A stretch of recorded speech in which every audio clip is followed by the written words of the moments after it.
My parents started charging me rent when I got into college and gave me back the money after I graduated, so I'm cutting them off and they'll never hear from me again. For a bit of context, when I was in high school, I had to get a job from a friend of my father's, because my parents wanted me to appreciate that material goods were paid for with my time. They aren't rich, but they do well enough. I saved most of my earnings and only bought myself some things I wanted but my parents wouldn't buy for me. I didn't mind, and I bought myself a PS4 and some games, which they made me share it with my younger brother and sister. Once again, I didn't mind. I mostly played while they did homework or slept. When I graduated from high school, they suddenly said I had to start paying rent. That sucked because I was going to university in the fall, and I was hoping to save up over the summer so I could work less during the school year. So, I worked as hard as I could in school and at work. I ended up getting a job loading delivery trucks before school, which sucked because I went to sleep at 7 p.m. most nights so I could get up early and go to work. I am about to graduate, and I found a job in another province. I have already started doing my onboarding and online training. I will go from graduation to loading my car to leaving. My parents had a graduation party for me where they tried to present me with a check for all the rent I paid plus a pittance in interest. I looked at the check for about a minute and started laughing. All I could think of was the fact that I had no social life during university. Because I was working, I didn't have any money invested like my friends did, because they were taking my money. I asked them how they were doing this for my sister. They said they weren't since she wasn't working while she went to school. I tore up the check and told them they could go screw themselves. I told them that when they compensated me for all the sleep I lost, 4 years of no social life during university, and 4 summer vacations, I would speak to them again. I told my little brother not to get a job where they would screw him over too. I went to my room, grabbed my computer, some clothes, my PS4, and my toiletries. My brother and sister can play on the PS5 my parents bought for the family. They were yelling at me the whole time. I said if they touched me or tried to stop me, I would call the cops. I loaded up my car, that I paid for, insured, and registered to me. I drove to my friend's parents' house and had a bit of a breakdown. They let me stay there since she is away at university in another city. I blocked my parents and my brother and sister. I had already given notice at my job, so I called my boss and told him I was sick and would not be available for my last week. He said he understood and laughed. He said he was surprised I had kept working this close to graduation. My grandfather called me to talk a couple of days later. We went to Timmy's, and he let me unload everything I felt. They took money from me that I could have used to make my life better. I didn't even have time for a girlfriend. My entire university romantic life was hooking up with a woman I worked with when her ex-husband had the kids for the weekend. He said my parents' hearts were in the right place and that they thought they were helping me. I said they owed me 4 years of fun, of parties I was too tired to go to, of social events and networking I didn't do. All the stuff they were subsidizing for my sister, and that they would end up subsidizing for my brother. He said he understood and hugged me.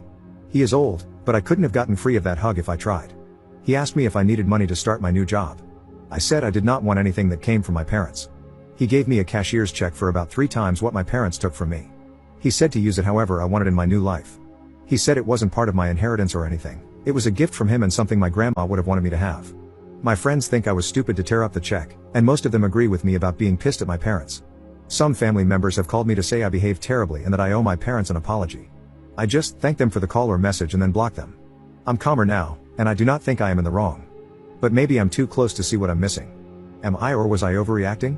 Update 1. I took a lot of what you guys had to say to heart and I unblocked my family and spoke with my parents. I agreed to meet with them for lunch today, so we went to the keg and talked. They said they didn't realize how I felt for those 4 years. My mom cried and said she was very sorry that I felt like they didn't care about me. I guess they read my post before it got taken down, and they are disturbed by what I wrote. They are also upset that my girlfriend is a single mom 14 years older than me. They asked if they could meet her, and I said no. They offered me the check again, and this time I took it and thanked them. I said I would come home later. After lunch, I went to the bank and deposited it. Since we all bank at the same branch, it was easy to cash it. I made sure that the money was in my account, then I blocked them again. I just wrote my girlfriend a check for $4,312 to help her out, basically the amount of interest that was on the money more or less. I only have what was rightfully mine. She was very appreciative of the money and tried not to accept it. I said my next choice for that money would be Pierre Poilievre, and she accepted it just to keep it away from him. She is a decent person, and she taught me a lot. She works incredibly hard loading trucks, and she deserves something good in her life. I know that isn't me. I am seeing my grandfather tomorrow, and I'm going to make sure he knows what I did and why.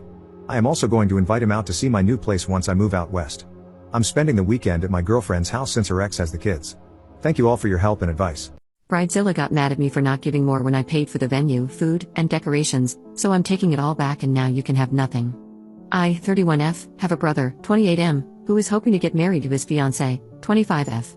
They have been in a relationship for a long time, have kids, and own a house together, so she isn't someone who's new to the family. We're all European, but I own a gorgeous house in Colorado. It is nestled in the middle of the mountains, surrounded by forests, and features huge windows overlooking my acres of land. It truly is stunning and a dream come true. A couple of months ago, my brother came to me and asked if they could use my house for a destination wedding. While I was hesitant to host a wedding in the house of my dreams, I can absolutely understand how my dream home is her dream venue. I told him they absolutely could, but had some rules despite me not currently living there.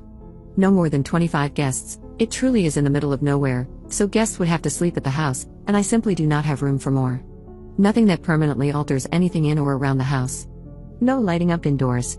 Any damage done by more their guests would have to be paid for. Since I'm quite protective of the house, I offered to decorate and find a caterer, and that would be my gift to them. So, I'm providing them with a venue, food, and decorations. I am currently almost 10K into my gift because it's my brother's wedding and it's what I wanted to do. Now, crap has hit the ceiling. His fiancée decided she needed at least 45 guests.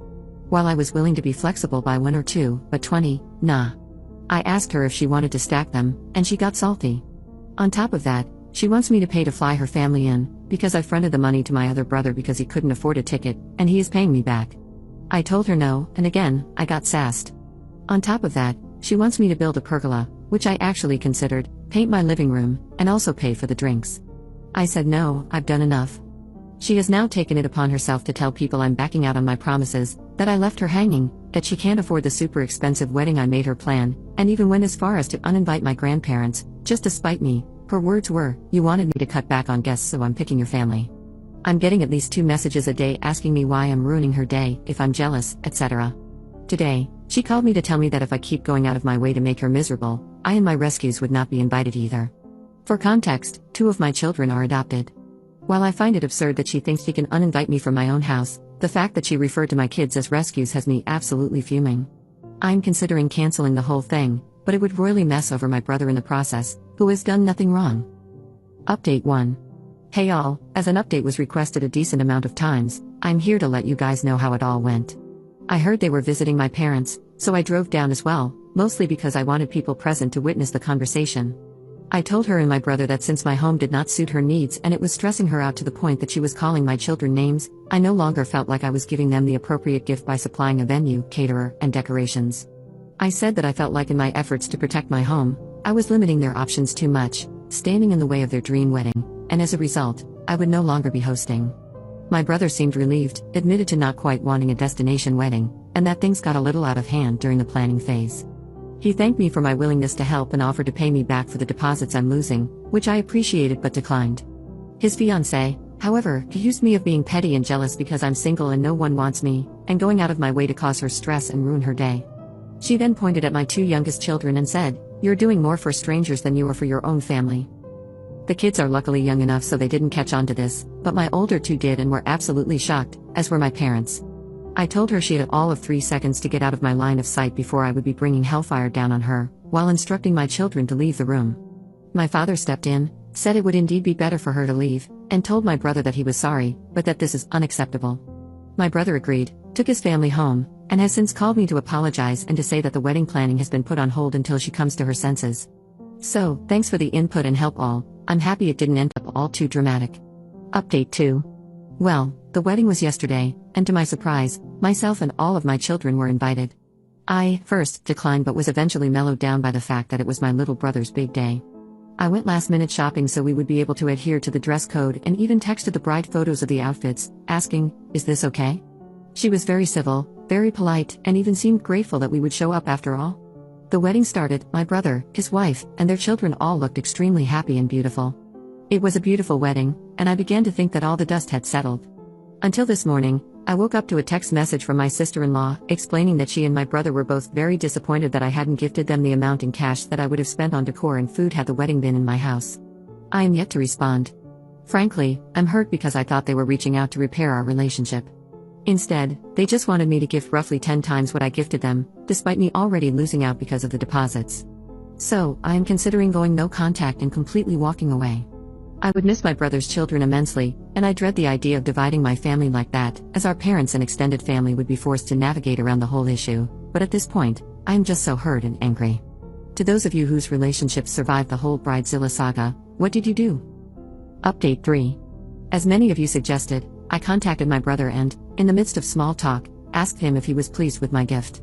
He expressed being surprised that they still got one, given the fact that I had already lost money in the deposits. When I tell you my blood boiled, now, I have never, in my life, done something petty, recovering people pleaser here, but in that moment, I decided to return her energy in kind. Family dynamics be damned. First of all, I told my brother. He apologized and told me to ignore it, but I told him I would not be doing that. He said, "Well, I can't stop you," and assured me he'd never take away my spot in his children's lives. So, I screen grabbed everything and took it to social media. I tagged her, my brother, our parents, her siblings, and parents, and went on this incredibly passive-aggressive, childish rant about how I wanted to avoid misunderstandings within my social and family circle and how sorry I was that my efforts weren't to the bride's liking.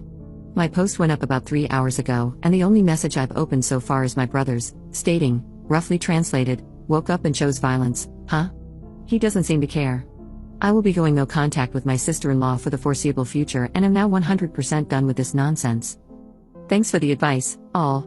The women at my job made a list of the most attractive guys and I wasn't even in the top 10 when there are only 8 guys here. Is it over? So here's the deal. I, 21M, work part-time at a store while attending classes. There are a total of 21 of us who work at this store, 13 girls, 8 guys, and we're all around the same age. We have a pretty good working atmosphere, with no open hostility as far as I know, and everyone gets along well, joking around with each other. Though I will say, the guys and girls do tend to stick together more. As for me, I'm fairly well liked by everyone. I try to be pleasant to all my coworkers because who needs a D-bag coworker? Unfortunately, here's where things go bad. One of the guys who works with us, Chris, 23M, is dating one of the girls in the store, Ashley, 21F. Chris was apparently browsing on her phone when he came across the girls' group chat. He said it was mostly girl talk, but he found a list ranking all of the guys in the store by their hotness. He had a laugh about it and screenshotted it to send to our group chat. Everyone saw it and had a laugh at the rankings. The guy at the top, Chad, 22M, kept sending crown emojis. Then, everyone knows I wasn't there. I didn't look at the chat until later since I was with my parents at the time and had it on mute. When I saw I wasn't on the list, it felt like I was slapped across the face. The list was out of 10, and they included the 3 delivery guys who drop off stuff and some of the girls flirt with. This crushed me in a way I don't think I've ever been crushed before. It's like, damn, am I that much of a hideous monster that I'm not worthy of being ranked? I spent the rest of my day being miserable and not talking to anyone. When I wasn't responding to the chat, the guys all tried to hit me up individually, but I didn't respond. I looked into the chat, and the guys were starting to be pissed on my behalf, which I definitely didn't want. I decided to call in sick the next day, and when I didn't show up, apparently, it all came out into the open. The girls at the store started messaging me, apologizing to me and making all kinds of excuses. Quite frankly, I didn't care. I decided to face the music the next day and suck it up at work. When I walked in, the atmosphere was a lot more tense than usual. Becky, 23F, who is the assistant manager and was on the group chat, pulled me aside and asked if we could talk. I said okay. She apologized on behalf of everyone in the chat and said that the list was not serious. It was girl talk and not meant to be seen outside the chat. She said that everyone, especially the women at the store, like me for far more valuable things than simply how I look, and that if it were a list of the nicest guys in the store, I'd be number 1. I couldn't help but feel like this was damage control and being friend-zoned all in one motion. I said, thank you, but I'm past it, and I don't want anyone's pity, and I went about my day. Of course, I did end up getting that pity, with a lot of the guys coming over to talk to me, and some of the girls as well. I got so fed up I went to the manager and asked to go home early. She agreed because she kind of knew what was going on. This was all about 5 days ago, and since then, everyone at the store has been trying to get me to talk, but I haven't gone back. I don't want pity, and I don't want sympathy. If they think I'm ugly, then fine, but don't try to justify it or make me feel better about it. The reason I'm here is that I need advice on how to navigate the situation at my job and with my friends. How do I tell everyone to basically leave me alone and not pity me? Because honestly, I'm leaning towards just quitting. Update 1. Hey everyone, I'm back, and boy, do I have an update for you.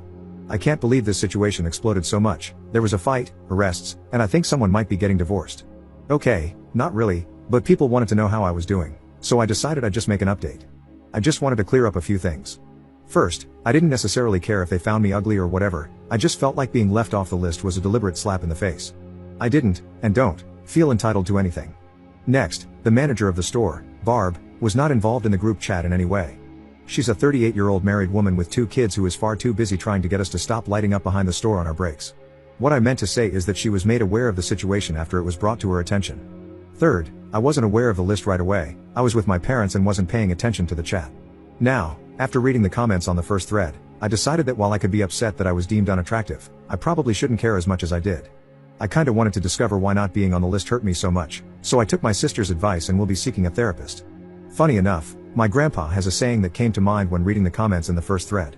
Whenever my dad or his brothers and sisters would be upset about something, my grandpa would tell them, "I didn't get wounded in the Yadrong Valley so you could sit there and cry about so-and-so." The so-and-so could be anything. The point is he was telling them to toughen up. It became a joke among my aunts and uncles that passed down to my cousins. So I could hear my grandpa telling me in my head, "I didn't get wounded in the Yadrong Valley so you could sit there and cry about some girls thinking you're ugly," and that got me up a bit. I was still feeling kinda crappy, but I decided to put on a brave face and tell my manager I'd come into work the next day after posting the thread. As soon as I walked in, the manager took me to her office and said the owner of the store wanted to see me. I wasn't really worried since I had a good relationship with Carl, who was the owner. Carl told me he heard about the story and he was sorry about everything. He said the list was childish and unprofessional, and he was sorry I had to take time off to deal with it.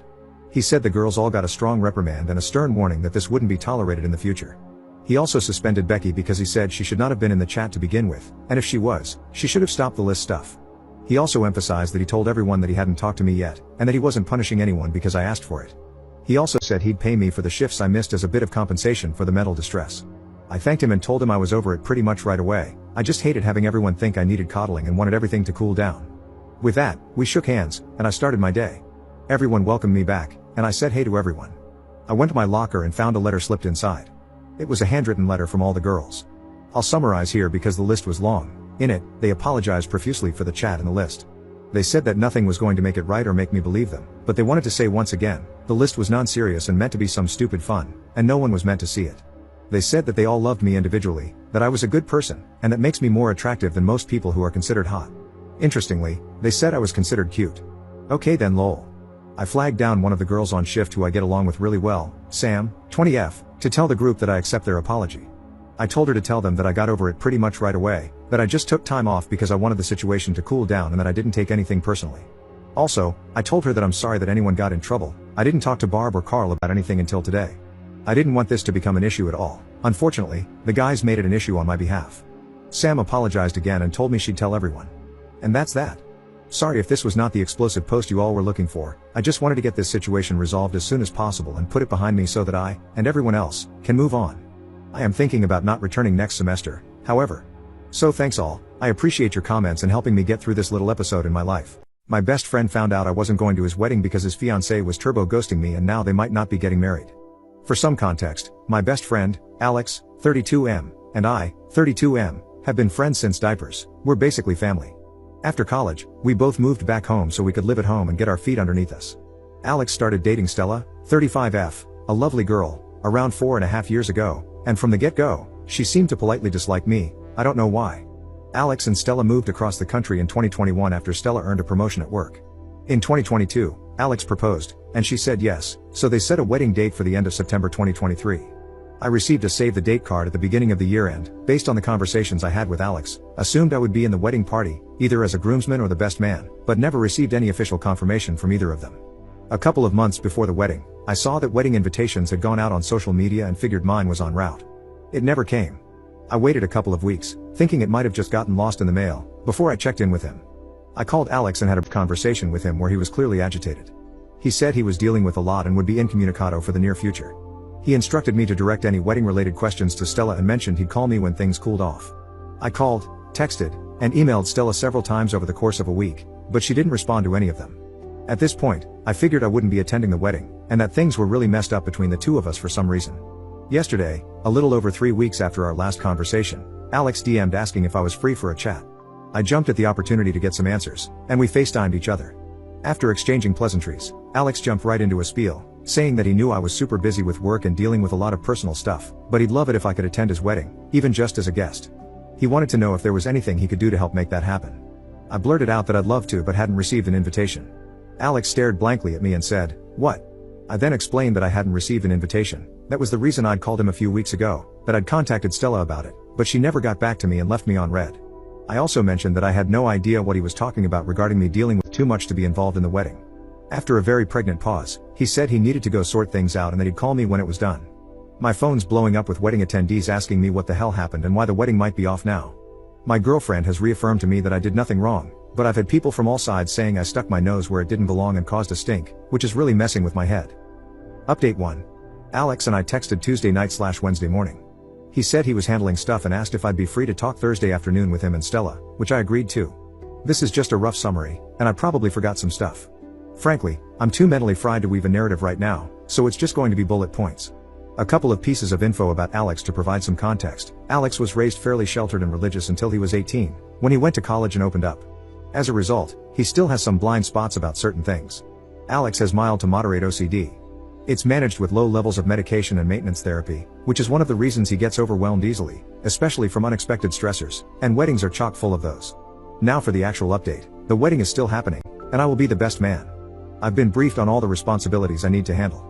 The person who was filling in for me, Matthew, 34M, one of mine and Alex's good friends, is thrilled not to have to spend the day peopling and can instead run the booze supply to zero. As a result of this clusterflop, the parents of Alex/Stella/whoever is paying for the wedding will be covering the cost of mine and my girlfriend's plane tickets and hotel stay, as well as my best man tuxedo. What was the main driver of this mess in the first place? Stella's pregnant, hooray, I guess. They found out a couple of days after the wedding invites got sent out. Apparently, they were passively trying, then actively trying in 2022, but stopped and switched back to heavy birth control once the save the dates went out because Stella did not want to be pregnant on her wedding day.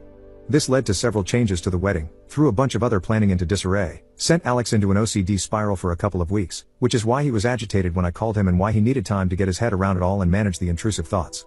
It's also one of the reasons why Stella ignored/missed my messages/calls. Why did Stella not respond to my messages? Besides the surprise pregnancy, Stella said that she's on her phone for work a ton and gets hundreds, if not thousands, of emails/texts/calls per day. She misses some stuff, especially since she didn't have my contact info saved, lol. I also emailed her work email instead of her personal email, which I don't have, and my own personal email handle is not my name. In the future, I was told to be more insistent in my communication with her to break through her everyday noise. Duly noted. What happened to my invite? Stella claims that she sent me one but must have sent it to my old address. I did move in March to my current residence, and the save the dates were sent out in January. What did Stella tell Alex about me not being in the wedding? Apparently, nothing. According to Stella, he either 1, believed one of his intrusive thoughts was real when he was in his OCD spiral, 2, he got confused when she told him one of her cousins with a similar sounding name to mine wouldn't be attending, or 3, some combination thereof. According to Stella, she always wanted me in the wedding. Why did Stella not contact me after I didn't RSVP back? She assumed there was something going on with me and Alex and that we'd sort it out and he'd tell her. In the meantime, she was busy with work, wedding planning, and the unexpected baby. How did a bunch of wedding guests find out about this mess? Alex called his mom for advice after our convo. His mom had church friends over, and the church ladies overheard a good chunk of their conversation. Church ladies are gossipy, and Alex has spent a decent chunk of time the last couple of days putting out fires, so to speak. After about an hour, Stella left to go deal with some wedding stuff, and Alex and I chatted about things for a couple of hours. Do I believe Stella's explanations? Kinda. The baby's real, as far as I know, confirmed by a medical professional. She does have a cousin I know she's close with who has a similar sounding name to mine, and she does work from her phone a lot. But the rest of it just seems a little too convenient, and I feel like I'm left with more questions than answers. The good news is, since I'm in the wedding, I should have great access to figure out what the heck is going on, I hope. Update 2. Vailp, it's been a while. Sorry, y'all for taking so long to get this update out. I've been absolutely swamped at work, putting out fires with my hair on fire for the last 6-ish months. So, the wedding was 8 months ago, and here's the Cliff Notes version of the wedding and some post-wedding stuff. The lead-up was boring, a crap ton of emailing back and forth between me, Stella, other wedding people, venues, vendors, etc. Me and Alex had some pretty deep conversations over the week and reaffirmed the importance of our continued friendship. Stuff was really awkward the first night we were there for dinner, especially considering both Alex's stepsister, Sam, 32F, and Stella's younger sister and maid of honor, Diana, 29F, were already staying there. For context, we stayed at an Airbnb within walking distance of Alex's house. I went into event work mode pretty quickly, and that smoothed things out right away and put Stella at ease. I spent most of the lead up to the wedding either at the ceremony/reception site doing liaison/setup or running around picking crap/people/crappy people up with Sam. My girlfriend, Alice, 29F, was kinda miffed about the whole thing. She's never worked a wedding before, just attended, so she expected it to be like 50% working and 50% vacation. It ended up being more like 90% me working and 10% vacation. She spent most of her time helping Alex out with wedding support related stuff or gaming on my laptop when she gassed out or got too overwhelmed. The wedding was a fun mess, with tons of unrelated drama. Stella sure knows how to design a beautiful ceremony and plan a party, I'll give her credit for that. I didn't get to enjoy much of it since I was working the wedding with a few other people in the wedding party more than attending, but oh well. The ceremony took forever, though. I felt terrible for all the bridesmaids who had to wear heels through that. Unfortunately, there was no gotcha moment or come to Jesus moment where I got the full story as to why the drama with Stella happened, but based on what I observed while working the wedding, I think I've been able to piece together roughly what went down. Why wasn't I the best man? I think this had more to do with Stella's parents, Ken and Karen, both in their 60s, than her, although she still doesn't like me. Here's my main reasoning. Ken and Karen were paying for the majority of the wedding, more than Stella, Alex, and Alex's parents combined. Alex and Stella sketched out pretty early what they wanted the wedding to look like. Throughout the process, Stella made several significant changes out of the proverbial blue. For example, they originally agreed on a smaller wedding, something like 50 to 60 people, but then one day, randomly, Stella asked for and wanted a big wedding. Alex didn't really care all that much and just figured she changed her mind. He just somehow missed that most of these changes occurred after Stella either had a phone call or an in-person meeting with her parents, which is on brand for him. Her parents were very standoffish towards me, to be expected, the feelings mutual, and made a lot of frankly weird comments about Stella's younger brother, Chase, 23M, who is totally not a cokehead. Often, these comments were made in comparisons between us that flattered him, and they kept insisting he was perfect best man material. Alex has barely met Stella's parents, maybe a dozen times over the last 5 years. Every time they visit for the holidays, Stella has them leave early for whatever reason, and Stella rarely initiates calls with them. Stella acts really weird around her parents. Around everyone else, she's a strong modern woman, but around her parents, she gets super meek. For example, her mom asked her to drive to some specific store over an hour away to get her a specific food item in the middle of wedding planning, and she just did it without any protest, leaving the rest of the wedding party in a lurch. When she got back 3 hours later, her mom took like 2 bites and then threw it away. If I hadn't seen this with my own 2 eyes, I wouldn't have believed it, it was that bizarre. Lots of other innocuous crap that individually means nothing, but when combined together, provide a decent amount of circumstantial evidence. So here's what I think happened, roughly. Ken and Karen wanted Chase to be the best man in the wedding, while Alex really wanted me to be the best man. Rather than make a choice, Stella appeased both parties by telling them what they wanted to hear while making no actual decision. The longer it went on, the more complex the lying got. When Alex had his breakdown, Stella saw a way to get out from under her Gordian knot of lies by taking advantage of the crisis. Unfortunately for her, Alex came to his senses before the wedding, started asking questions, and when push finally came to shove, she chose her relationship over whatever the hell is going on with the family, much to their apparent chagrin. Why does Stella not like me? I have 2 main guesses here. I swear a lot. I tend to forget that most people don't use the word FCK as a noun, verb, and adjective on a day-to-day basis. Since I was working the wedding and on my best behavior, I cut down on my swearing by a good 90%. This led me to notice that any time I swear, or anyone for that matter curses, Stella has a little grimace or cringe reaction. Stella herself also rarely curses, and if she does, it's something pretty small like hell or damn it, followed by a quick apology. It's probably exacerbated by the fact that despite my generally unprofessional behavior, I hold a fairly professional job. The dissonance can bother folks. Politics, and before people freak out, I'm somewhere between a democratic socialist and socialist on the political spectrum. I am a far cry from conservative, but for Stella, that's not far enough left. As far as I can tell, she's either a tanky or tanky adjacent. This has been more or less confirmed to me based on her social media engagement relating to the major geopolitical events of the last 6 months or so. Probably exacerbated by the fact that my job involves working in geopolitics, so I am part of the repressive imperialist Western system.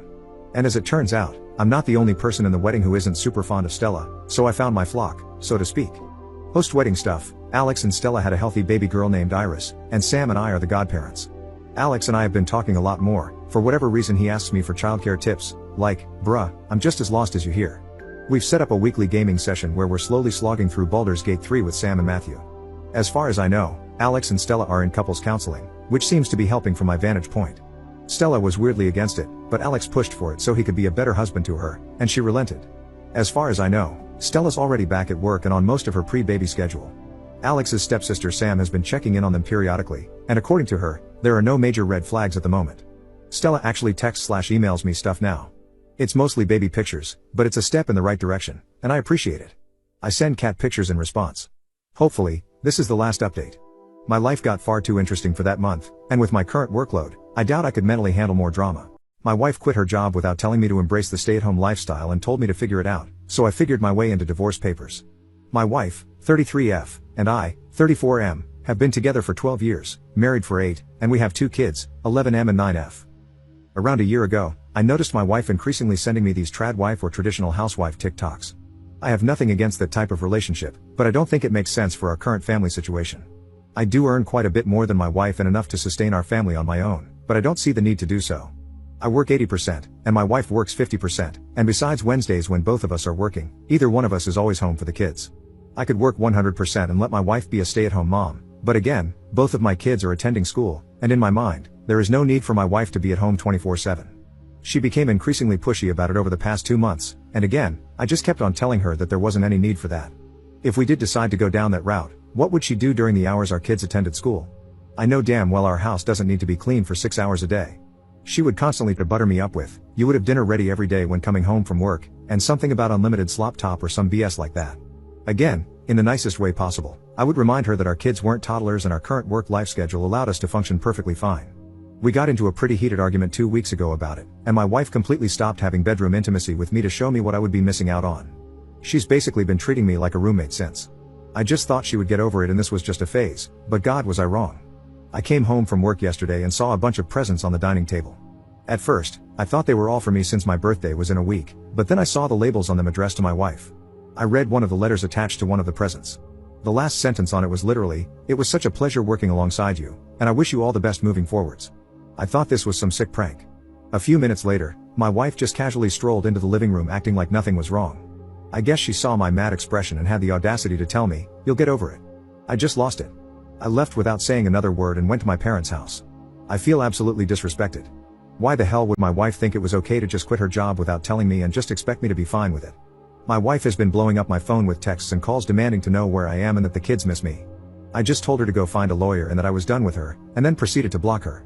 My son just sent me a voicemail crying and asking why I was divorcing mom and if I was leaving the family, and I guess that kind of broke my heart. I haven't responded and honestly don't know what to say to him. My mother-in-law has also been demanding that I return home and apologize to my wife. My parents also seem to be siding with my wife since they are traditional Muslims. My mom also used to be a stay-at-home mom.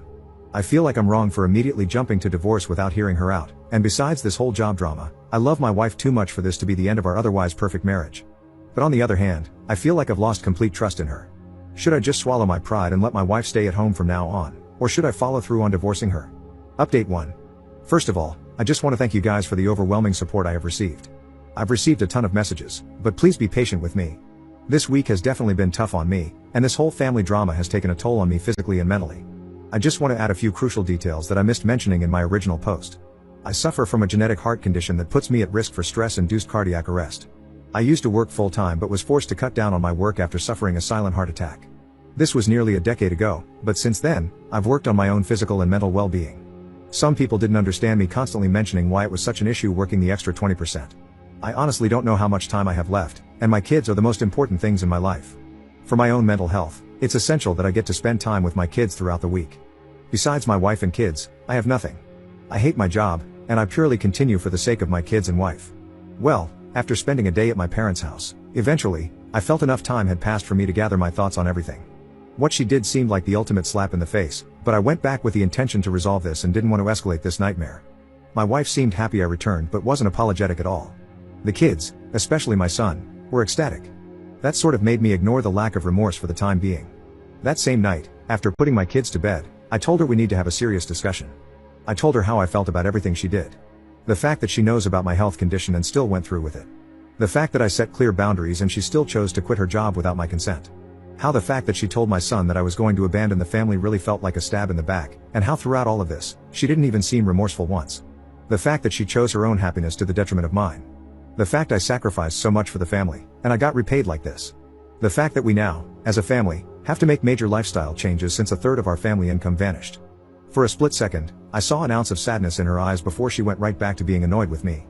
I then simply told her to lay out her half of the story. Here is a summary of what she said. She felt ignored by me, constantly rejecting her proposal. She had worked long enough, and this was finally the time for her to enjoy her life as a true wife. She also said that I was being a baby about the whole spending extra time with the kids thing. That really pissed me off, and we ended up getting into a heated argument. I couldn't bear any of it anymore and just ended up sleeping in the guest room. Until yesterday, nothing changed. She constantly tried to play everything off and wanted to embrace her new role by constantly trying to smash with me and by making me my favorite dishes. It just felt like she was trying to manipulate me again, and I wasn't having any of it. I just kept on sleeping in the guest room. Well, my birthday was yesterday. After work, my wife and kids picked me up, and we ate dinner together. This was probably the first time I genuinely had a smile on my face in a week. Well, that smile vanished because she tried to seduce me again later that night. I rejected her, and to my surprise, she had a full-on mental breakdown. I just held her as she started apologizing for what she did. She claimed she didn't understand how much she hurt me, she was sorry for making me feel like an afterthought, etc. We ended up sleeping in the same bed yesterday. I felt like things were finally moving in the right direction, and I again asked her about searching for a new job today. Instead of getting mad, she just replied with, "I need to think about it." Yeah, that's where things are as of today. It feels like progress is being made, but I don't know, this just might be another manipulation tactic of hers. I'll probably make a final update in a month or so. Reddit isn't doing my mental health any favors. Update 1.5. Op found talking in a subreddit for people with drinking problems.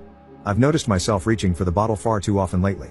Life has been terrible for the past week, with a lot of family drama and work being more stressful than ever. I guess I'm just trying to drown out the misery for the time being. I'm scared I might turn to booze more often in the future. As of right now, I'm drinking about 2 glasses a day when I get back from work. It used to be 1 glass a week. My gut is telling me to stop, but I feel like a zombie just going through life. I don't have any energy or self-control left. I also have 2 young kids, and I definitely don't want to set a bad example for them. Is this normal? Update 2. Again, I'm beyond grateful for all the love and support you guys have shown me. If I'm being honest with everyone, I've been drinking a lot to get through this mess. I felt like a zombie just wandering around with no purpose. My wife's actions completely broke me. Thankfully, I've managed to cut most of it out over the past week, and that's mostly thanks to Reddit. You guys seriously helped me keep my mind busy with something else besides booze. Being reminded that I have 2 smaller versions of myself, looking up to me and learning from the things I do, really helped me snap out of it. I've been at my lowest since making my first post, and I think I've just hit a new low. Until last week, nothing had changed since my last post. My wife still pranced around enjoying her new lifestyle while I suffered in silence. After posting my update, I did realize that my wife was 100% trying to manipulate me into submitting to her demands. I asked her if she actually started looking for a job, and she hesitated and told me no, saying she needs more time. If I'm being honest, that's all I needed to know from her. I tried making this work, but honest to God, I couldn't keep living like that. Every day that passed felt like a part of my soul vanished. My wife kept on trying to please me, but it didn't seem genuine at all. I've also started noticing her getting lazy and starting to neglect my kids. My wife stopped cooking, and after working 9 hours of hell, I now was the one to help my son with his homework and the one to play Barbie with my daughter. I'm not complaining about spending time with my kids, but I could seriously see this becoming worse as time goes on. I don't know where the woman I once fell in love with went, but that thing that lives with me wasn't her. I know a lot of you are going to smile hearing this, but I did tell my wife that I want a divorce last week. I came home from work and I saw my wife sitting on the couch watching TV while my daughter was crying in her room. I just snapped at that moment. I told her we need to have a serious discussion after the kids go to sleep. After I put my kids to sleep, I sat down with her and told her our marriage was over, and that I'll be contacting my lawyer tomorrow. Divorce was never something I ever planned on doing in my life, but I just felt like something needed to change, or my kids would be visiting my gravesite in a few years. Our culture frowns upon it, and I knew I was about to get serious backlash for it, but at this point, I couldn't care less. I don't know why, but she thought I was joking and started laughing. I told her I was being serious this time, and her manipulation methods weren't going to work on me anymore. Her face just went pale. She then went from screaming at me to crying, to then blaming me for every issue in the family, to then begging for another chance. She literally went to get her laptop and tried to apply for jobs on Indeed while begging. I just told her to cut the BS and that I tried my best, but she just kept giving me empty promises. I told her the following. I know her trying to smash with me was just a manipulation tactic, and not to show her devotion to me as she puts it. If she was truly sorry, why didn't she start applying for jobs immediately instead of waiting until I confronted her? Her complete disregard for any of my feelings and needs while purely pursuing her own shows me how selfish she actually is. She knows about my health and still chose to completely betray me. And now this part pissed me off a lot. Her poisoning my son against me when this all started was beyond messed up, and looking back, was enough of a reason to divorce her. We ended up fighting for another hour or so, and her constant screaming ended up waking up our daughter, and that's when I told my wife to shut up and go to bed. The following day, my mom called me during work and asked if I had lost my mind or something. My wife told my mom that I was going to divorce her. She claimed that I was bringing serious shame onto the family and that she didn't raise me to abandon my kids. Yep, my wife told my mom that I was planning on abandoning my kids and has been feeding my kids the same BS. I explained to my mom the reasons why I wanted a divorce, but she won't budge. If I divorce my wife, I'm a disgrace of a man, and my mom wants nothing to do with me. I know my mom well enough to tell that her words are just empty threats, but what hurts me most are the reactions of my kids. My son won't look me in the eyes and won't even let me anywhere near his room. My daughter just tries to hit me whenever I try to talk to her. I've tried explaining to them that I'm, in fact, not going to give up on them and that their mom and I are just going to separate, but they just seem to believe whatever BS my wife tells them. Friends and in-laws also claim that I'm a monster for making my wife go through this. My wife was served with divorce papers 2 days ago and has been crying nonstop since. She told my kids about the divorce papers, and they both claim that they will never talk to me again. In my son's words, I'm a bad husband and father. I cried myself to sleep that night. I thought divorce would bring me peace, but it's only brought me one step closer to taking my life. As I stated in my previous post, I have nothing and am nothing without my kids. Growing up with nothing as a refugee in Germany, I promised myself that I would give my kids a life that I myself could have only dreamed of, but I feel like I failed. I'm sorry for making this post longer than it has to be. Again, I just want to thank everyone for the love and support, but this will probably be my last post. Wishing you all a lovely week. My fiancé told me to prioritize his family functions over my sister in the hospital. He said that's how it's going to be once we're married, so I should get used to it now. I, 28F, got engaged to my partner of 7 years, Rob, 29M, in May. Both sides of our family were really happy about this, and we had a big family meal 2 weeks after getting engaged. His brother lives 250 miles away and couldn't make it for that meal, so we decided to have a meal just for his family in late June when his brother would be back for the weekend. This weekend was arranged long before we got engaged, so he wasn't back just for the meal. Earlier this year, my sister, Kim, 32F, got a serious eye infection that very quickly turned into an ulcer, which scarred her cornea and left it at high risk of perforation. She needed a corneal graft, but her surgeon was away for 4 weeks, so she was going to have to wait until he got back to have it. However, her eye didn't hold, and it perforated the day I was supposed to be going to the family meal with Rob's brother.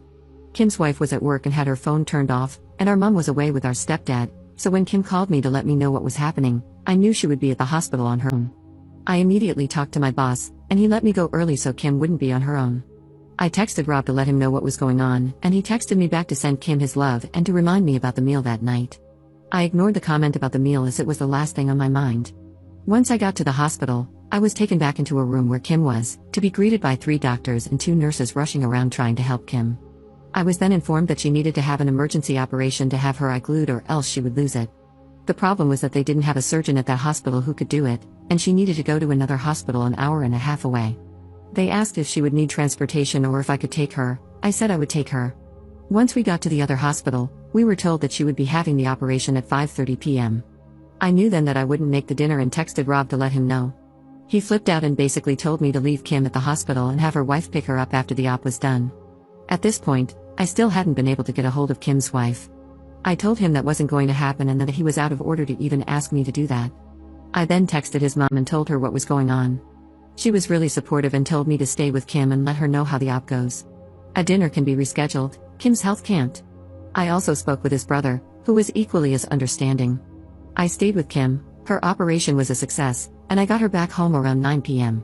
Her wife had ordered some Chinese and offered me some, which I happily accepted as I hadn't eaten since lunch. With that, I didn't get home until about 11 p.m., and Rob was already asleep.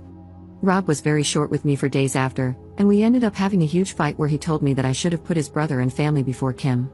He said he was embarrassed going to the meal without me. I responded that I was embarrassed he thought I would put a meal before my sister's health. This led to another week of awkwardness between us before we finally sat down and sorted it out, or so I thought. 8 weeks ago, Kim got her graft, and so far everything is going really well with it. On Saturday, his brother was here, so we went out for dinner with his family. His family were all asking about how Kim was doing, and I showed them a picture of the stitches in her eye. I thought that everything had gone really well until we got home, and he got really angry, saying that I shouldn't have brought up Kim's health issues and I shouldn't have shown them the picture. I argued that they'd asked about her and asked to see the picture. It ended with him telling me that I needed to put him and his family before Kim, or else we weren't going to work. He said his family will come before mine once we are married, so I should get used to it. I went upstairs and packed a bag. I'm now at my mom's house, and he's been blowing up my phone with texts and calls since I left. I do love him, but I will never put his family above my own family's health. I feel like he's expecting me to spend every holiday with his family and put their wants above my family's needs, which won't happen. I'm very close to my sister and my mom, and that's not going to change. So I don't really know how to move forward or if I even want to. Has anyone experienced anything like this before? Update 1. Thank you so much to everyone who commented. I replied to as many as I could, but I read all of them. Warning, this is going to be longer than the original post, a lot has happened. I thought it over, and once I decided to end things with him, I knew that the main issue would be getting him out of my house. I own the house outright. My grandma passed away 5 years ago and left her house to my mom, who sold it and split the money between me and my sister. I then bought my house with that money about a year after she passed. I got in touch with my stepdad's friend, who is a landlord, the day after I wrote my original post, and he then put me in touch with his solicitor. He didn't have time to see me in person that day, but we did have a phone call where he gave me my options. In the UK, we have something called a Section 8 notice. This is a 14-day eviction notice, and the solicitor said this would be the quickest way to get him out. However, he could try to contest it if he wanted to, which would lead to court dates and could take months. I asked him to draw up the notice and date it for Friday, the next day. I had already made the decision to end things with him after work on Friday so that he could have the weekend to sort through his emotions before work on Monday. On Friday morning, I texted Rob and asked him to meet me at our local pub after work. He quickly agreed. Not only is the pub a public space, but my stepdad and a few of his work friends go there every Friday after work for a few pints, so I knew he would be there to step in if I needed him. I also picked up the eviction notice on my lunch break, so I was ready to give it to him. It cost £250, but it was worth it. When I got to the pub, Rob was already there, and my stepdad was standing at the bar with his workmates. I sat down with Rob and got straight to the point. I told him that it was over. I couldn't be with someone who didn't give me any support when I was going through one of the scariest moments of my life and expected me to drop my family for his. It didn't matter what excuses he could come up with, I wasn't interested. I had made up my mind, and we were done. He stared at me in shock for what felt like an hour, but was probably only a minute or so. Then he started saying I couldn't be serious. We'd been together for 7 years, and I was throwing it all away. I could never find another guy like him. I responded to the last comment with, I don't want a guy like you, that's why I'm ending it. I need someone who will support me when times get tough, not get annoyed that the world isn't bowing down to what he wants. I then handed him an envelope with the eviction notice and my engagement ring. I told him I was giving him a few weeks to find a place and be out of my house. Then I stood up and walked over to my stepdad, who had bought me a much-needed drink, and stayed with him until my ex left, still looking in shock. I knew he wouldn't approach me while I was with my stepdad, as he has always been a little scared of him. This is obviously a very condensed version of what happened. Once I got back to my mum's house, I had a single text from him saying he wasn't moving out and was going to contest the eviction until I'd come to my senses and got back with him. We are not over, was how he ended the text. I just turned my phone off, and decided to deal with the legal side of things on Monday. There was nothing else I could do. Saturday morning, I woke up and turned my phone back on. I had another text from him saying that he would move out if I paid him £10,000, as that's what he had paid towards bills while he had lived at the house. He paid for half the electric, gas, Wi-Fi, and Sky package. Note, the Sky package is only as expensive as it is because he has to have every sports channel known to man, so his half literally just paid for the sports channels. I had already asked the solicitor about this though, and he had assured me that I didn't owe him any money as he hadn't contributed to a mortgage or any renovations of the house, it was just general expenses. He also knew that I don't have £10,000 just lying around. Let's say I was irritated by this and decided to ring his mum to see if she could talk some sense into him. I'll call his mum Sandra to make it easier. She was appalled by what I told her and said she would speak to him. She called me back about an hour later and asked me to meet her at the house. Rob was on an away day to watch his football team play and wouldn't be back till about 10 p.m., so I knew he wasn't there. I met her at the house with Kim, and Sandra said that Rob's brother was on his way back home and they would have Rob out by the following afternoon. She hadn't even spoken to Rob, just his brother, but she promised he would be out. Sandra then asked me to walk her through the house, showing her exactly what was his and what wasn't, so he didn't take anything that didn't belong to him. The next morning, I got a text from Rob, calling me all the names under the sun for getting his mum and brother involved. I blocked him, and a couple of hours later, Sandra texted me to let me know he was out and staying with her. I thanked her, and she told me that she would like to stay in contact, and I happily agreed to this. I went back to my house after work on Monday, changed the alarm code, and my stepdad changed all the locks for me. My stepdad is also arranging for a friend of his to install cameras around the outside of the house. This will be done over the weekend. Sandra rang me on Tuesday, asking if we could meet up as she had some things she wanted me to know, so we met for lunch that day. It was at this time that she told me her ex was a controlling jerk who was incredibly selfish, and the selfishness was what she had seen in Rob for so long. That's why she had commented on him being like his father, but she had hoped that was the extent of Rob's attitude, and he hadn't picked up his dad's controlling behavior, which, to be fair, he hadn't up until this whole episode. She had left Rob's dad after he had socked Rob's brother in the face when he was 14 and Rob was 10.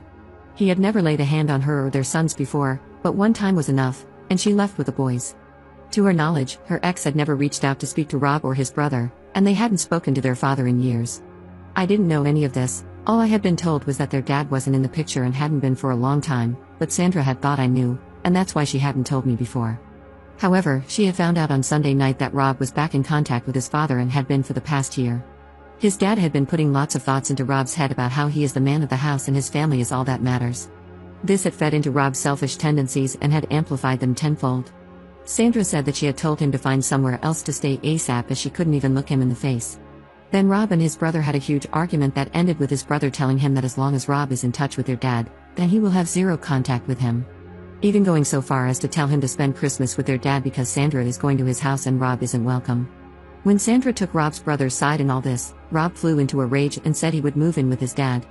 He then left the house, but came back a couple of hours later looking like he'd been crying. Turns out that his dad doesn't want him living with him and basically said he could be on the streets for all he cares. He's not putting a roof over a grown man's head. Sandra thinks that Rob is now starting to realize everything he has lost due to him listening to his dad and has seen his dad's true colors. Sandra is incredibly disappointed in him, but he's her son, so she is trying to be there for him as best as she can. However, she still wants him out as she doesn't trust him anymore.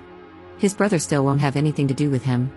She has also told him to stay the hell away from me as I don't need to be brought into this, and he has promised her that he will. Only time will tell if that's true, but I do have him blocked on everything, and if he turns up at the house, I will just call the police to get rid of him. The more Sandra told me about what had been going on behind my back, the more resolute I have become about wanting nothing to do with him. I never want to see him again, if I can help it. So all in all, Rob's life is a dumpster fire, but as long as he stays away from me, then I don't care. I've been spending a lot of time with my sister and her wife, as well as my mom and stepdad, which has been great.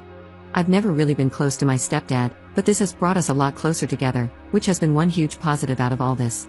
I'm not exactly happy right now, but I'll get there. There are still a lot of feelings that I need to unpack, and it will take time to move on from this whole situation. I don't think I will be dating for a while. I need to really get over all this and don't want to dump this on anyone else right now. For all those asking how Kim is doing, she's doing great. She had a hospital appointment on Monday, and her consultant said her eye is healing, in his words, marvelously, so that's a relief. I hope there won't be any need to update this again, so this should be my final update. Thank you to everyone who reached out to me. Update 2. I hadn't heard from Rob in weeks, but yesterday, he showed up at my house. I had the chain on my door, so I opened it with that still attached. No way would I let him in. He basically told me that he had nowhere to live. His mom isn't speaking to him, and his dad won't put a roof over a grown man's head, his words not mine. He asked if I would take him back or at least let him live with me. No way in hell would I get back with him, and getting him out the first time only went easy because his mom stepped in to help. He had threatened to take me to court knowing that if he did, it could take months to get him out, and then said he would only move if I gave him £10,000. I contacted his mom, who was furious about that, and she turned up with his brother and forced him out. I told him that there was zero possibility of him ever living with me again and that we were 100% over. He started shouting at me and calling me all sorts of names, so I threatened to call the police if he didn't leave and shut the door. I have cameras all over my house, so I caught everything he did and said on camera and have saved it to a USB just in case. He then went crying to all our mutual friends, and it managed to get back to his mom. She called me and asked what happened. I told her, and she then informed me that she had put her house up for sale and was moving 300 miles away to be nearer her other son. She and Rob had a huge argument about this, and she finally kicked him out. Since then, he's been couch surfing, but with Christmas coming up, his friends aren't really happy with having him on their couches when they have kids, and are meant to be enjoying the festive season. He's been kicked out of 3 friends' houses in 10 days. She told me I was right to refuse him, but I've since had other friends say that they feel sorry for him and that I can just let him stay in my spare room until he's back on his feet. I then asked them to put him up, but they said they would but don't have room, and if they had a spare room like me, then they would let him stay. My family and his are on my side, but I'm starting to doubt myself with what a couple of my friends have said. Edit. I've just spoken with the wife of one of Rob's friends, and she's asked to meet me on my lunch break tomorrow. Apparently, Rob stayed with them for 2 nights before she kicked him out, and there's more going on than what I know of. She's going to tell me the full story tomorrow but told me that I shouldn't let him anywhere near me and that he's staying in an Airbnb, so he does at least have a roof over his head right now. I'll try to update after I've spoken to her. Update 3. So, I posted about my ex turning up at my house, wanting me to let him move back in with me. I said no, but a couple of friends thought I should let him, and that messed with my head. A few people told me to change my lock, etc. I did that and changed my alarm code as well, as my stepdad got his friend to put up 4 cameras around my house. I'm also going to start shutting the gate so that no one can walk up to the house without ringing the bell there first. I put in an edit that I was going to be meeting with one of Rob's friends' wives for lunch today, and I have to say that it was informative for sure. I'll call her Nat, 30F, and her husband Zach, 29M. So I went to meet her on my lunch break at a cafe near my work. It's a place that a lot of my co-workers go to, and I know the staff there as well.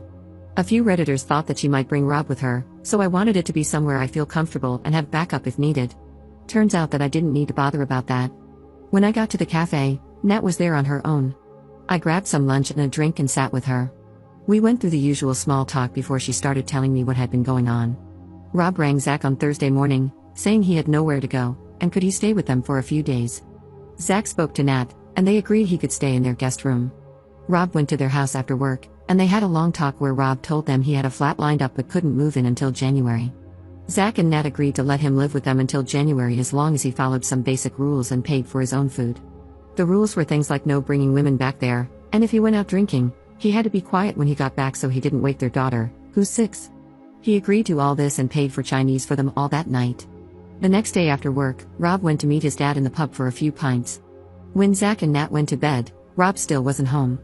They were woken up at about 2 in the morning by Rob arguing with a woman.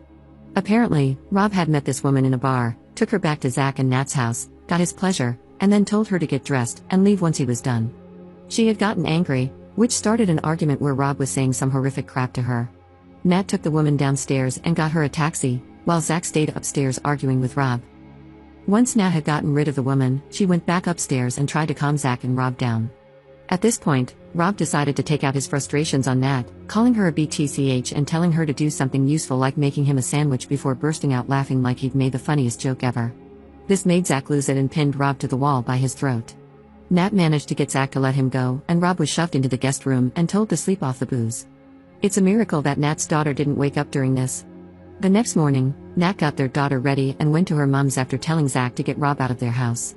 Zach agreed, and after Nat left, he woke Rob up and told him to pack his crap and leave. Rob tried to apologize and begged to stay, but Zach was having none of it and kicked him out. Going off the timing, I think he left there and came straight to my house. On Sunday, Zach texted Rob to meet up so that they could speak, and they met up in a pub. Zach has been friends with Rob since they were 11 and has never seen him act like he has been doing, so he wanted to find out what was really going on. He managed to finally get the truth out of Rob. Basically, Rob has been in contact with his dad for a lot longer than he told us. By this point it's over 2 years. His dad is a raging misogynist who believes a woman's place is in the kitchen and bedroom, and a man's place is to rule the house and be waited on hand and foot, as well as deciding who can and can't be in their lives. He's been dripping this poison into Rob's ear, and it's really taken a hold of him. Zach told Nat that he just doesn't recognize Rob anymore. Rob wants to start living his life the way his father has told him he should. When Zach pointed out that Rob's dad is 62, living in a crappy one-bedroom flat, hasn't had a real relationship since Rob's mom left him, has no friends, and is the type of guy that when he walks into a pub, people finish their pints so they can leave and get away from him, Rob was furious. He told Zach that his dad is just misunderstood. Zach responded that people understood his dad, and that's why they stayed away from him. He's toxic. This pretty much ended their conversation, and Rob left. Zach did find out that Rob does have a flat lined up for January, so that was true, and that he's found an Airbnb he can stay in until the flat is ready at minimal cost. Zach and Nat have also decided to go no contact with Rob as they don't need that toxicity around them, especially not around their daughter. A few Redditors had said it sounded like Rob was on illegal substances, so I asked Nat what she thought, and she doesn't think so but can't be sure. She and Zach think that Rob is just so far under his dad's thumb now that he's completely changed as a person. He believes that everything his dad says is gospel. She did let me know that Rob has a burner Instagram account that he is using to check on my Insta, and I immediately made my account private. He had said something about seeing me waste money on a stupid amount of Christmas presents when I couldn't even help him out to Zach on Sunday. I'd been to a Christmas market on Saturday afternoon and had posted pics on Instagram. All of this just made my resolve stronger that he will not be getting anywhere near my house again. It also made me realize that I don't have any feelings for him anymore other than frustration at how he's acting and some sadness at how far he's fallen from the man I once knew. I thought that hearing he had another woman in his bed would annoy me, but there was just nothing. I couldn't have cared less. I thanked Nat for the info, and we agreed to keep in touch. We won't be as close as we were when I was with Rob, but it feels good to have someone who knows the entire situation and has seen Rob's behavior with their own eyes. There were also some Redditors who told me to ditch the friends that had told me to let him stay with me. Unfortunately, I can't ditch them completely as they're part of the friend group, and that would just cause unnecessary drama. However, I will be keeping my distance from them and only talking to them when part of the group. Update 4. I really hoped that I wouldn't have to update again, but I've just had a call from one of Rob's friends, and it looks like he's going to be spending Christmas in prison. Apparently, he went out on Saturday night with his dad, and they got into an argument which turned physical. Rob isn't a fighter, however, he is bigger and stronger than his dad, and it ended with his dad falling backward and hitting his head off a wall, knocking him unconscious. The staff in the pub called the police and an ambulance, but Rob left before they got there. Rob's dad had to go to the hospital, where he still is. I'm unsure of his exact injuries, but they're not life-threatening. He must also be awake as he is pressing charges against Rob, however, they won't keep him in unless absolutely essential at this time of year. Rob was arrested on Sunday morning at the place he's been staying at, and had to appear in magistrate's court on Monday. Due to him not having a fixed address right now and the fact that his dad is still in the hospital, he has been remanded on a Section 18 with intent. Unless he can find a permanent address to go to, then he won't be getting out until his trial at Crown Court. I know his mom is already at his brother's over 250 miles away, so I don't think she will be able to help right now. Finding this out has actually given me a sense of peace right now.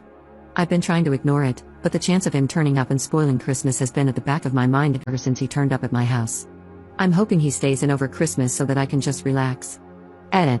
I went round to Nat and Zach to drop off a present for their daughter, a bottle of Bell's for Zach, and a bottle of Prosecco for Nat for Christmas, and had a cup of tea with them whilst they filled me in on what's going on. Rob will be in over Christmas, but will likely get out early January. His lawyer is trying to get the charges reduced from Section 18 with intent to a Section 20. I only found out today that a Section 18 with intent is one step down from attempted unalive, and you're looking at double digits in prison if you get found guilty. Section 20 is a lot less severe and is usually a 2-year suspended sentence for first-time offenders, which he is. His lawyer has said that if he pleads guilty to the Section 20, then CPS will lower the charges to get this one over and done with ASAP, as the courts are ridiculously backed up in the UK right now and prisons are full.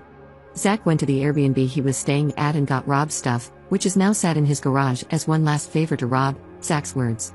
He can't get in touch with me without my consent while he is locked away.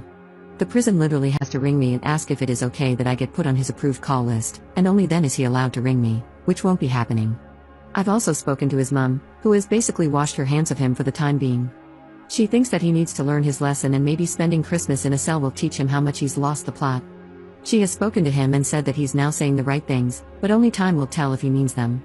He is talking about moving to be near his brother to get away from their dad, so maybe he has seen the light. His brother has refused to go onto his call list, so Rob can't contact him, so I don't know how that will work. As for his dad, he is still in hospital with a broken hip and has had to have surgery to fix it. The broken bone and head injury are why the charges are so high right now. I feel like a weight has been lifted off my shoulders, knowing he can't ruin my Christmas. I'm just about to pack everything into the car and go and stay at my mom's until January 2nd, but thought I'd finish the year off letting everyone who's helped me and supported me through this know what's going on. Merry Christmas to everyone who celebrates it, and I hope everyone is doing well. Update 5. Hi all, sorry it's been a while since my last update, but I wanted everything to be finished before I update it again. Rob spent Christmas on remand in prison. He didn't get out until the second week of January, and that was only because his mum agreed to let him stay with her again. He had his plea hearing the first week of February, where he pleaded guilty to a Section 20 assault. He then had to wait until last week to get his sentencing court date. I didn't know how much actually goes into sentencing. They had to get a victim impact statement, a pre-sentencing report from probation, statements from his mum and brother. His barrister even reached out to me to give a statement saying that we had broken up and I'd asked him to leave the house. He used our breakup as an extenuating circumstance, saying that because of the breakup of our relationship and him losing his home, that had seriously impacted his mental health. The statements from his mom and brother also confirmed that he had lived in an abusive home when he was young, so he claimed he had PTSD because of that. These were all read out at his sentencing. He was going to get 3 years, but the judge knocked time off for pleading guilty and for mitigating circumstances. That left him with a 16-month sentence that was suspended for 18 months. As part of the conditions for his release, he isn't allowed anywhere near his dad, he has to go to counseling for his supposed PTSD, and he isn't allowed to drink booze. He even has an ankle monitor on that tests his sweat every half an hour for booze and will alert probation if he gets a positive result. Luckily for him, his boss has let him go and work at their main location in the city that's half an hour away from here, and probation was happy for him to live there as well. He moved into a flat there this week, so I don't have to worry about running into him. I haven't spoken to him at all, and I don't want to. He has tried reaching out through a couple of friends, but they've respected my decision and told him to move on with his life. However, I did speak to his mom yesterday, and she said that she thinks he's depressed, but so far he's doing okay. She's the one I got all of this information from. It's a strange mix of emotions for me towards him, as I still care on some level, just not enough to keep him in my life. I know I need to keep him away from me, as I can never see him like I did at this time last year. It's crazy to think that it's only been a year since we got engaged. So much has happened. Other than those mixed emotions, I'm doing well. I've been hanging out with my sister and her wife a lot more, as well as catching up with friends. I'm still working at the same place, and I don't see that changing anytime soon. For the people asking about my sister, she's doing well. She had a setback last month, but she seems to be over that now and has just been approved to have some form of newish stem cell treatment at the UK's biggest eye hospital, which is fab news. So all in all, I think we're all moving on with life. Unless there's something big happening, then this should be my last post. I really want to thank everyone for their kind words and support. This has restored my faith that there are still good people out there.